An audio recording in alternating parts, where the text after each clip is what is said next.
चलो, अब जितने हो गए हैं कनेक्ट, जैसे भी हो गए हैं, अपन स्टार्ट करते हैं। ठीक है। तो थ्योरिकल की क्लास है, सभी को कॉपी पेन लेकर के बैठना है। जो भी पॉइंट ऐसा लगे कि हाँ ये हमें नोट करना चाहिए, उसको नोट करना है। हालांकि आपकी पूरी क्लास रिकॉर्ड हो रही है, मैं यूट्यूब पर डाल दूंगा, उसके बाद में उसका लिंक आपके ग्रुप में डाल दूंगा। तो बाद में जिन लोग ने ज्वाइनिंग नहीं लिए वो भी देख पाएंगे कि क्या हुआ था। ठीक है, आप उसको बाद में भी सुन सकते हैं पूरे वीडियो को। ठीक है, तो सबसे पहले आप लोग, जय सिया राम। आवाज आ रही सर? हाँ, मेरे को तो आ रही है, आपको मेरी आवाज आ रही है? जी, आ रही सर। ठीक है। तो सबसे पहले आपके यदि कोई भी क्वेश्चंस हो संगीत से संबंधित तो आप पूछ सकते हैं। इसके बाद में मैं स्टार्ट करूंगा, पहले आप अपने क्वेश्चंस पूछिए। सर वो अलंकार थे ना जो आपने मुझे दिए थे, हाँ, तो उसमें से मतलब जो किए थे वो तो कुछ बजाने आने लगे। नो नो मैंने किए थे, वो मुझे बजाने आने लगे। हाँ। बाकी के नहीं हो पा रहे हैं, बाकी नहीं हो पा रहे हैं। मैंने एक आज लिंक भेजा है ग्रुप में, हाँ हाँ उसको देखिए। सेकंड लिंक जो मैंने भेजा है अभी, मैं उसको कर रहा हूँ ग्रुप में, हाँ। है ना। उस लिंक को देखिए, उसमें आगे के अलंकारों को बजाने का तरीका बताया हुआ है। ठीक है।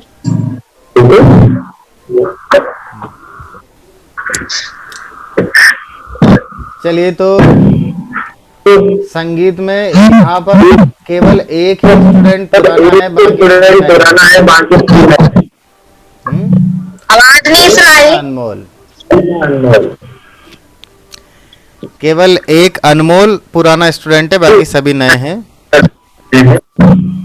ठीक है, तो कुछ स्टार्टिंग के बेसिक क्वेश्चन आंसर करेंगे। सबसे पहले बताना है संगीत क्या होता है।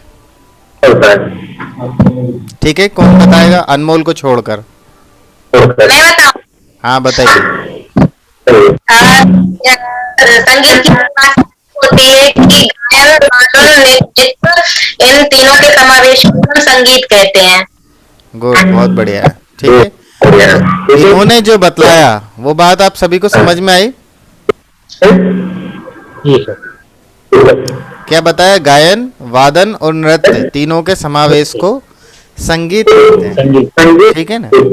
अब गायन में हर प्रकार का गायन आ जाता है, वो चाहे भजन हो, गीत हो, गजल हो, राग हो, या जो भी चीज़ हम गले से गाएं वो सभी कुछ गायन के अंतर्गत आ जाता है। ठीक है। वादन के अंतर्गत हर प्रकार का वादन आ जाता है, जो भी बजाया जाए, चाहे ढोलक हो, तबला हो, हारमोनियम हो, गिटार हो, बांसुरी हो, बेंजो हो, जितने भी प्रकार के जाज, ड्रम वगैरह कुछ भी हो, जो भी बजाने का है वो सभी कुछ वादन के अंतर्गत आ जाता है। और तीसरी चीज हुई नृत्य, तो उसमें हर प्रकार का डांस आ जाता है। ठीक है। इन तीन विधाओं के अलावा संगीत में और किसी विधाओं को मान्यता नहीं दी गई, लेकिन इसके अलावा एक विधा और भी है जिसका संगीत में बहुत बड़ा योगदान है, लेकिन उसका उसको संगीत में स्थान नहीं दिया है, उसका स्थान अलग है, वो है काव्य। ठीक है, मतलब लिरिक्स। भाई हम गाएंगे तो उसके लिए लिरिक्स होना जरूरी है ना, है? उसके लिए बोलों का होना आवश्यक है, तो जो बोल होते हैं उसका भी एक विशेष स्थान है, तो उसके लिए लिरिक्स है वो। हालांकि संगीत में ऐड पता नहीं क्यों नहीं किया गया। कायदे से 4 विधाएं होनी चाहिए: गायन, वादन, नृत्य और लेखन। ठीक है, जिसको काव्य बोलेंगे। लेकिन वो लेखन नहीं है, यहाँ पर लेखन का यूज नहीं किया हुआ है। वो क्यों है ऐसा, वो मुझे भी नहीं मालूम, वो बड़े बड़े संगीतज्ञों को भी नहीं मालूम। ठीक है, लेखन का यूज इसमें क्यों नहीं हुआ? लेखन का यूज वैसे तो कोई भी नहीं बता सकता इस बात को, लेकिन चूंकि लिखने में कहीं भी संगीत का उपयोग नहीं होता है, ना तो गाया जा रहा है उस जगह पर, ना बजाया जा रहा है, ना लिखा जा, मतलब ना नृत्य किया जा रहा है ना। गायन स्वतंत्र भी हो सकता है, जैसे धीम तना ना ना ना ना, इस टाइप से भी हो सकता है। अब इसमें कुछ बोल की आवश्यकता नहीं है, या केवल आकार भी गाया जा सकता है। ठीक है ना। वादन में बोलों की आवश्यकता है ही नहीं। वादन में केवल तबले पर बजाए जाने वाले बोलों की आवश्यकता होती है। नृत्य भी इस प्रकार से हो सकता है। लेकिन लेखन एकमात्र ऐसी विधा है, मतलब काव्य एकमात्र ऐसी विधा है जिसमें संगीत का कोई यूज नहीं है, स्वतंत्र रूप से यदि देखा जाए तो। यदि केवल काव्य का ही यदि कोई प्रोग्राम हो, यदि कोई काव्य गोष्ठी हो, या जो होते ना कविता पाठ जो करते हैं, कभी कभार प्रोग्राम होते होंगे, आपने देखा होगा, उसमें कहीं भी संगीत का यूज नहीं होता। ठीक है ना, शायद इसी वजह से इसे संगीत में नहीं लिया है। हाँ, लेकिन संगीत में कविता का बहुत यूज होता है। ठीक है, कवि सम्मेलन में संगीत का यूज नहीं है, लेकिन संगीत में कविता का बहुत यूज है। ठीक है ना, तो इस वजह से ये जो एकमात्र विधा है, ये आदि तो संगीत में आती है, आदि नहीं आती है, इस वजह से ये संगीत। ठीक है, तो कुल मिलाकर के 3 ही विधाएं हैं, गायन, वादन और नृत्य, जो संगीत में तीनों विधाओं के मिक्स को, समावेश को संगीत कहते हैं। ठीक है, अब जो संगीत होता है वो 2 चीजों से मिलकर के बना होता है, स्वर और ताल। ठीक है, मतलब आधारित होता है, इस पर आधारित होता है, स्वर और ताल। ठीक है, तो क्या लिखेंगे? संगीत जो है वो स्वर और ताल पर आधारित होता है। ठीक है, ऐसा आप नोट कर सकते हैं। ये भी लिख सकते हैं, संगीत गायन, वादन तथा नृत्य तीनों विधाओं के समावेश को कहा जाता है। ठीक है, संगीत स्वर और ताल पर आधारित होता है।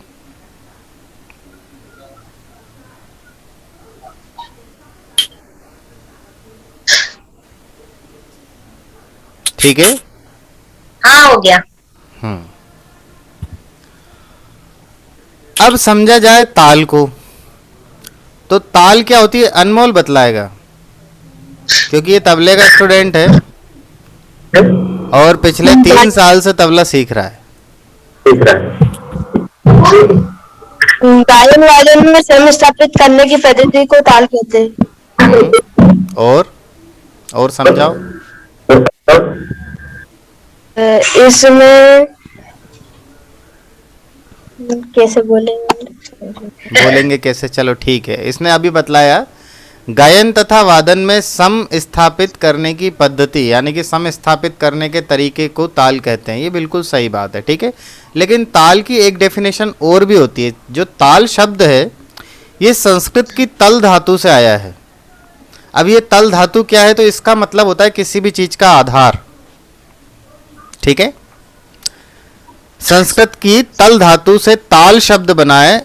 और ये संस्कृत की क्यों तल धातु ली गई है? वो उसका कारण ये कि हमारा जो भारतीय शास्त्रीय संगीत है ये पूरा सामवेद से निकला है।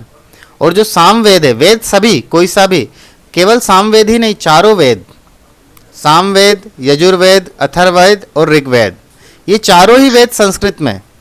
ठीक है, तो संस्कृत की ही एक धातु है तल। उस तल धातु का मतलब होता है आधार, किसी भी चीज का बेस, पेंदा। ठीक है, तो उस धातु से ताल शब्द की उत्पत्ति हुई है। तो यहाँ पर संगीत का आधार ताल है। ठीक है, लाइन लिखी जा सकती है, संगीत का आधार ताल है। ठीक है, गायन तथा वादन में सम स्थापित करने की पद्धति को ताल कहते हैं तथा संगीत का आधार ताल है। और यदि इसको लंबा करके लिखना चाहें तो लिखेंगे संस्कृत की तल धातु से ताल शब्द की उत्पत्ति हुई है।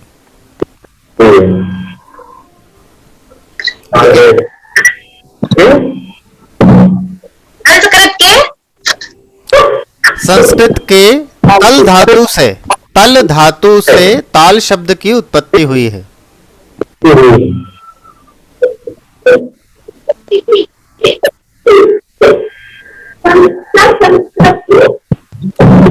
संस्कृत की तल धातु से ताल शब्द की उत्पत्ति हुई है। ठीक है, यदि कोई बात नहीं समझ में आए तो ये पूरा वीडियो जो अभी आपके सामने चल रहा है, जो भी सब दिख रहा है, जो भी अपन बात कर रहे हैं, ये पूरा YouTube पे मैं अपलोड करूंगा, आपको लिंक शेयर कर दूंगा। आप इसमें से बार बार देख करके आराम से भी लिख सकते हैं। ठीक है ना? ओके, हाँ, अब इस जो डेफिनेशन को बोला था तो इसने सबसे पहले बोला था कि गायन तथा वादन में सम स्थापित करने की पद्धति को ताल कहते हैं।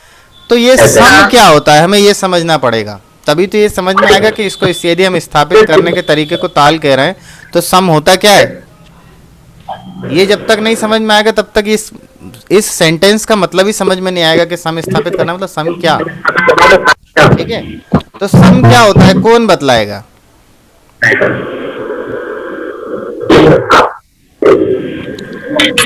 अजय विश्वकर्मा जी, अनमोल राठौर, सभी अपना ऑडियो और वीडियो दोनों चीजें ऑन रखिए, है ना। क्वेश्चन किसी से भी हो सकता है, सभी को आंसर देना है, ठीक है। चलो तो अनमोल तुम ही बतलाओ, तुम ही सीनियर हो इन सब में, हालांकि सबसे छोटे हो। ठीक है, तो बताओ सम क्या होता है। जहाँ से ताल बजना प्रारंभ हो उसे सम कहते हैं। और डिफाइन करो। जैसे जहाँ रूपक है, से- सुनो सुनो, ताल रूपक है, ती ती ना धी ना धी ना। अब इसमें तो सम जहां से ताल स्टार्ट हुई वहां पर नहीं था। इसमें गायन में जहाँ से ताल का बजने का आवेदन करने से सम कहते हैं। लगभग लगभग सही बता रहे हो, लेकिन पूरी तरीके से सही नहीं है। ठीक है, अब इस बात को समझो कि सम क्या होता है। यहाँ पर आप क्वेश्चन लिख सकते हो सम क्या है, ठीक है, ये आप नोट कर सकते हो। अब इसका आंसर मैं दे रहा हूं, ठीक है। ताल की वह मात्रा, ध्यान रखिएगा, ताल की वह मात्रा जिस मात्रा से ताल का वादन प्रारंभ हो, या ताल की वह मात्रा जहां पर ताल का एक आवर्तन पूर्ण हो, या ताल की वह मात्रा जिस मात्रा पर ताल का पूरा वजन आता हो, ऐसी मात्रा को सम कहते हैं। इस मात्रा को ताल लिपि में लिखते समय गुणा के चिन्ह से दर्शाते हैं, ठीक है। एक्स के चिन्ह से सम को दर्शाते हैं। बात समझ में आई? कुछ भी समझ में नहीं आया? क्यों नहीं समझ में आया, अब मैं बताता हूँ। चलो, ये बात, पहली बात समझ में आई कि जिस मात्रा से ताल बजना प्रारंभ हो उस मात्रा को सम कहते हैं। तो सबसे पहले ये बताओ कि मात्रा क्या होती है। तभी तो ये समझ में आएगा ना कि ताल से जिस मात्रा से स्टार्ट हुआ, ताल की जिस मात्रा से ताल बजना स्टार्ट हुआ उस मात्रा को तो हमने सम बोला, लेकिन मात्रा होती क्या है? एक शब्द आया मात्रा, तो मात्रा क्या होती है संगीत में? कौन बताएंगे? जो ढोलक के स्टूडेंट्स हैं उनको फर्स्ट क्लास पहले दिन मैंने ये चीज समझाई थी।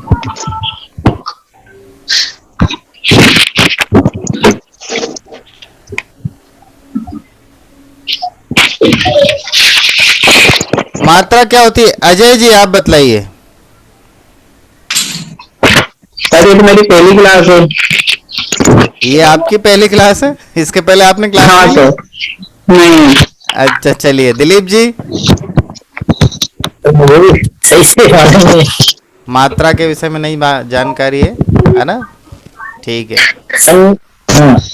आशीष सक्सेना, क्या नाम है दोनों बालकों का? इन दोनों का नाम बड़ा अच्छा है। क्या नाम बता के बोल। तनिष्क और तनिषा। तनिष्का। तनिष्का, हाँ, दोनों का एक जैसा नाम है। बेटा आपको पता है कि मात्रा क्या होती है संगीत में? नहीं मालूम है? अच्छा, पूजा आप बतला सकते हैं मात्रा क्या होती है? नहीं पता। चलो अनमोल तुम ही बताओ। गायन तथा वादन में लगने वाले समय को नापने की इकाई को ताल कहते, मात्रा कहते हैं। अच्छा, लगने वाली इकाई को मात्रा कहते हैं, ठीक है। लगने वाले लगने वाले समय को हाँ, लगने वाले समय को नापने की इकाई मात्रा कहलाती है। ठीक है, बात सही है, लेकिन किसी को समझ में नहीं आई होगी। समझ में आया क्या? थोड़ा थोड़ा नहीं थोड़ा थोड़ा क्या समझ में आया, मुझे समझाओ। थोड़ा थोड़ा मतलब यही कि अब बोल नहीं पा रहा हूँ मैं ऐसे। ठीक है, कोई बात नहीं, मैं आप बतलाता हूँ।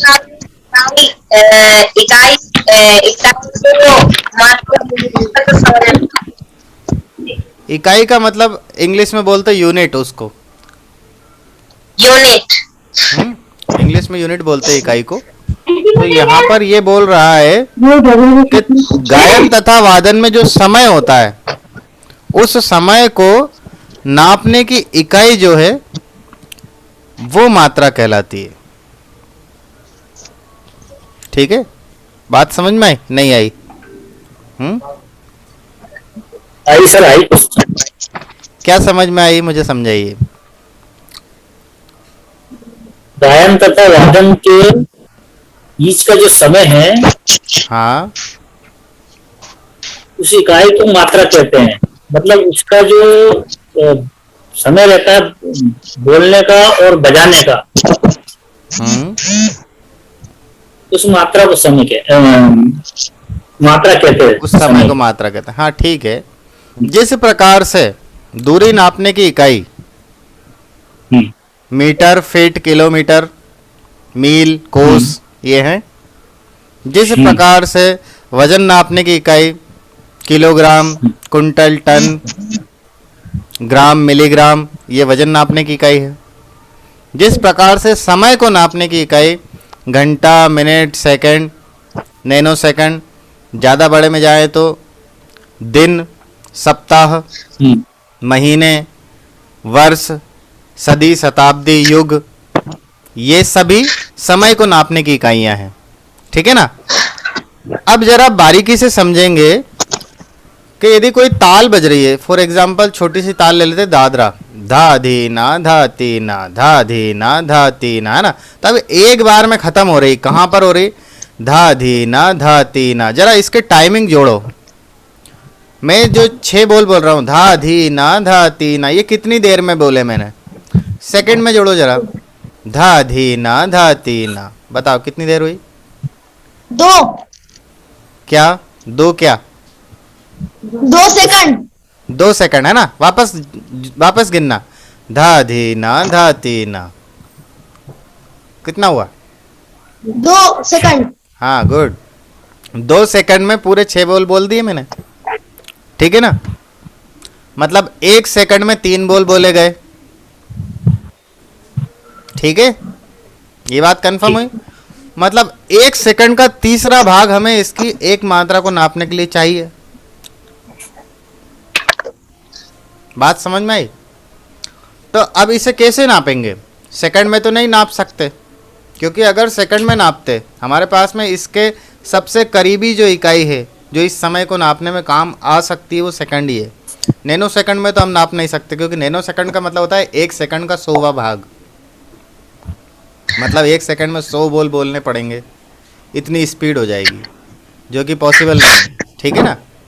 और मिनट तो बहुत ही अलग बात होगी। यदि हम इसको सेकंड में ही बोलेंगे तो कैसा हो जाएगा? धा धी ना धा ती ना, इस तरीके से बोलना पड़ेगा। ठीक है? अब यदि हमें थोड़ी फास्ट स्पीड में चाहिए ताल, एक्चुअल जब हम गिनते हैं तो 1 2 3 4, 1 2 3 4, लगभग ये स्पीड रहती है। अब ये सेकंड से थोड़ा फास्ट है, लेकिन मैंने अभी बोला चलत लय का, वो क्या बोला? धा धी ना धा ती ना, 1 2 3 4 5 6। ठीक है ना? तो इसको हम सेकंड में भी नहीं नाप सकते। अब ये 1 सेकंड का तीसरा भाग है इसका एक बोल, जो मैंने धा धी ना बोला 1 सेकंड में, इसमें जो 3 बोल बोले धा धी ना, ठीक है ना? तो एक बोल जो बोला मैंने वो 1 सेकंड के तीसरे भाग में, मतलब इसको कैसे लिखेंगे? एक बोल बराबर 1/3 सेकंड। ठीक है, इतने समय में हुआ ये। तो अब इस समय को क्या लिखेंगे, ये सेकंड तो नहीं हुआ, तो इस समय को नापने के लिए नई इकाई की आवश्यकता है। वो इकाई संगीत में उसे मात्रा कहते हैं। 6 सेकंड तो नहीं बोल सकते, ठीक है ना, बात समझ में आ रही है? हाँ सर, आ रही है ना। इसको 6 सेकंड नहीं बोल सकते, क्योंकि 6 सेकंड यदि होगा तो कैसे बोला जाएगा, धा धी ना धा ती ना, ऐसे बोलना पड़ेगा। लेकिन मैंने बोला धा धी ना धा ती ना, ऐसे बोला, तब इसको सेकंड में नहीं नाप सकते। तो इसको नापने के लिए नई इकाई चाहिए, जो कि है संगीत में मात्रा। बात समझ में आई? जी सर। संगीत में जो भी चीजें होती है, एक गीत को यदि हमने गाया, उसकी एक लाइन जितनी देर में खत्म हुई, वो कितनी मात्राओं की है, उसको नापने के लिए सेकंड या मिनट का यूज नहीं किया जाता। उसको नापने के लिए सेकंड या मिनट बोलने की जगह पर मात्रा बोला जाता है। मात्रा। सर एक तो ऐसा बोल सकते हैं क्या, हाँ, गायन तथा वादन के बीच के कुछ पल समय, को मात्रा समय। कहते हैं? हाँ, समय। गायन तथा पल वही वादन में समय। लगने वाले समय को नापने की इकाई हाँ, मात्रा है। ठीक है, गायन तथा वादन में लगने वाले समय को नापने की इकाई मात्रा है। ठीक है, ऐसा लिखा जा जी। सकता है। ठीक। ठीक है, तो आप लिख सकते हैं, गायन तथा वादन में लगने वाले समय को नापने की इकाई मात्रा है।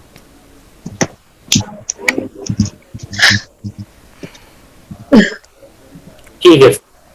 ठीक है, ये बात समझ में आ गई?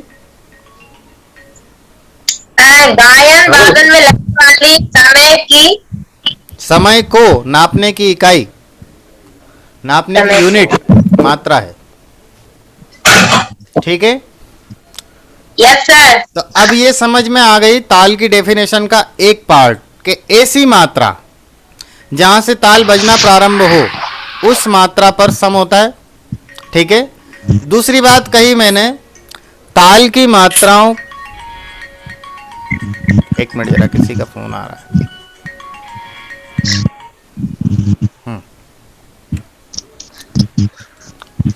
अरे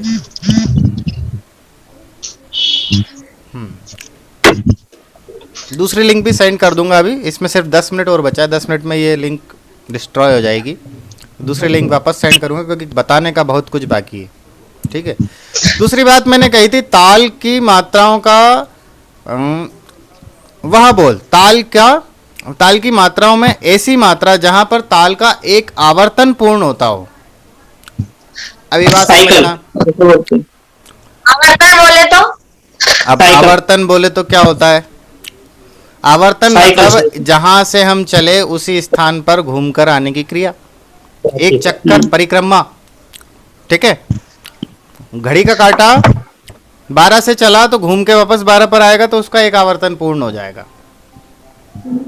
ठीक है, बात समझ में? Yes sir. मैंने अभी ताल बोली थी, धादीना धातीना धादीना धातीना धादीना धातीना। अब जरा गिनना कितने आवर्तन बोलूंगा मैं। धादीना धातीना धादीना धातीना धादीना धातीना धादीना धातीना, कितनी बार बोला? 4 बार। 4 बार बोला, दैट मीन्स इसके 4 आवर्तन हुए।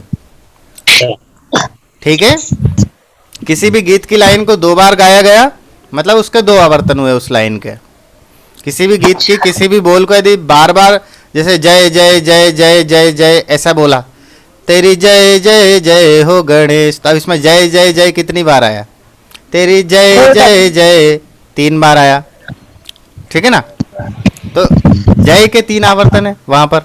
ठीक है ना, ताल यदि बार बार बज रही है, एक जैसी एक जैसी एक जैसी, तो उसके कितने आवर्तन बज रहे हैं? एक लाइन में कितने आवर्तन हुए? ठीक है ना, मतलब कितनी बार उसका एक पूर्ण चक्र हुआ। ठीक है, बात समझ में आई? जी सर। तो ताल की वह मात्रा जहां पर ताल का एक आवर्तन पूर्ण हो, उसे सम कहते हैं। ठीक है, ताल की मात्रा का एक आवर्तन। ताल की वह मात्रा जिस मात्रा पर ताल का एक आवर्तन पूर्ण हो, उस मात्रा को सम कहते हैं। ये दूसरी डेफिनेशन निकल के आती है। अब तीसरी ताल सबसे की वह विशेष- मात्रा जहाँ हाँ एक मिनट बोल रहा हूँ। ताल की वह मात्रा जहाँ पर ताल का एक आवर्त पूर्ण हो जाता है आवर्तन। सम कहलाता है। हाँ, आवर्तन, आवर्तन पूर्ण हो जाता है वहाँ सम कहलाता है। उसे सम कहते हैं। अभी एक और चीज है कि ताल की वह मात्रा जिस पर ताल का पूरा वजन आता हो, ये सबसे विशेष है। इन सभी में सबसे ज्यादा महत्वपूर्ण ये पॉइंट है, इसी से सम पहचान में आता है। ठीक है, ताल की वह मात्रा जिस मात्रा पर ताल का पूरा वजन आता हो, उस मात्रा को सम कहते हैं। ठीक है, ताल ताल की वह मात्रा जिस मात्रा पर ताल का पूरा वजन आता हो, वह मात्रा सम कहलाती है। ठीक है, ठीक है। ताल की वह मात्रा जहाँ पर ताल का पूरा वजन आता हो हाँ। उसे सम कहते हैं। हाँ, अब ये सारी बातें अलग अलग हैं, लेकिन ये दर्शा एक ही मात्रा को रहे हैं, समझने का थोड़ा है पूरा। है ना। हम अलग अलग रास्तों से घूम करके पहुंच एक ही जगह पर रहे हैं। ठीक है, अब ये बात को समझिए जरा। ताल का वजन, वजन मतलब ताल में कोई वजन होता है क्या? उठाएंगे उसमें 10 ग्राम 20 ग्राम, ऐसा कुछ नहीं होता। समझना बात को। वजन से यहाँ पर मतलब है ताल में, ताल के जो बोल होते हैं उनमें एक बोल ऐसा होगा जो बहुत तेज, उसकी बाकी सभी बोलों के मुकाबले उस एक बोल की आवाज तेज आएगी, वो ज्यादा हाईलाइट होगा। तो वो जो हाईलाइट होने वाला बोल होता है वो सम कहलाता है। सर, हाँ, आपने वजन कहा या भजन? वजन, वजन, वेट। वजन। हाँ, वेट वेट। भजन नहीं है बेटा, वो वेट। ठीक है, ओके। यहाँ तक समझ में आ गया? अच्छा, यदि मीटिंग ऑफ हो जाए तो दूसरी लिंक में वापस शेयर करूंगा, उससे कनेक्ट कर लेना। ठीक है, क्योंकि होने में है ये। अभी फिलहाल अगली बात देखते हैं। अभी 5 मिनट बाकी हैं अभी इस मीटिंग में। अगली बात मैंने बोली थी तो ताल की और ताल से सम की बात हुई। ठीक है ना, उसके बाद में मात्राएं समझ में आई। ठीक है, यहाँ पर सम को लिखते समय गुणा के निशान से लिखते हैं, एक्स का निशान लगाया जाता है उस जगह पर। ठीक है, अब बात मैंने कही थी ताल, ताल के बाद में एक और बोल बोला था मैंने, स्वर। ठीक है, हाँ तो स्वर क्या होता है? स्वर क्या होता है, कौन बतलाएगा? संगीत वह स्वर है जो ताल पर आधारित होता है। नहीं, ऐसा नहीं बोलेंगे इसको। स्वर आवाज से संबंधित बात है ना। आवाज और कोई बतलाएंगे? विकास जी आप बतलाइए, स्वर क्या होता है जी? मालूम नहीं है। नहीं मालूम है? अरे, आवाज की स्थिरता को स्वर कहते हैं, समझिएगा। अब आवाज की स्थिरता से मतलब क्या है कि ऐसी आवाज जिसमें कोई बढ़ाव या घटाव नहीं हो रहा हो, जिसका मोटा या पतलापन नहीं हो रहा हो, वो एक जैसी हो। जैसे एक जैसा, लगातार एक जैसी आवाज आना। ठीक है, तो आवाज की स्थिरता, यहाँ पर आवाज की फ्रिक्वेंसी एक जैसी आ रही है बार बार, इसे स्वर कहेंगे। ना मोटी ना पतली ना कम ना ज्यादा, एक मोटी जैसी भी हो सकती है, लेकिन वो ऐसा नहीं मतलब होगा, बदलना नहीं चाहिए बीच में, बदलना नहीं चाहिए। एक जैसी होना चाहिए। ये भी स्वर है, ये भी स्वर है, लेकिन वो एक जैसा हो उस समय। ठीक है, आवाज की स्थिरता को स्वर कहते हैं। ये तो हुई इसकी फिजिकल डेफिनेशन। ठीक है, कुछ पूछना था?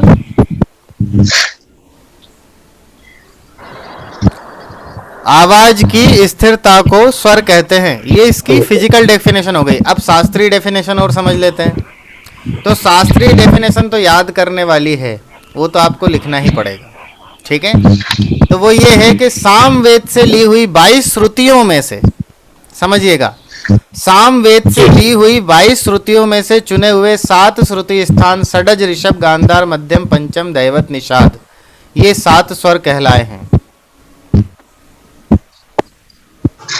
वेद से 22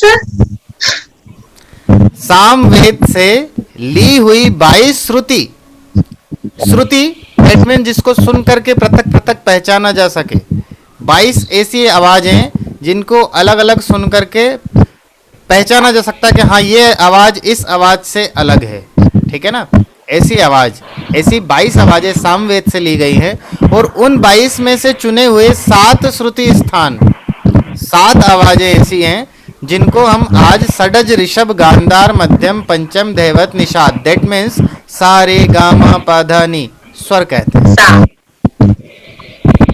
इनमें से 7 आवाज को स्वर कहते हैं। हाँ, कह सकते हैं ना अपन 22 स्वरों में से 7 स्वर जो अपन गाते हैं सारे 22 स्वर नहीं है वो, 22 स्वर नहीं है, 22 श्रुति हैं, समझ। 22 श्रुति।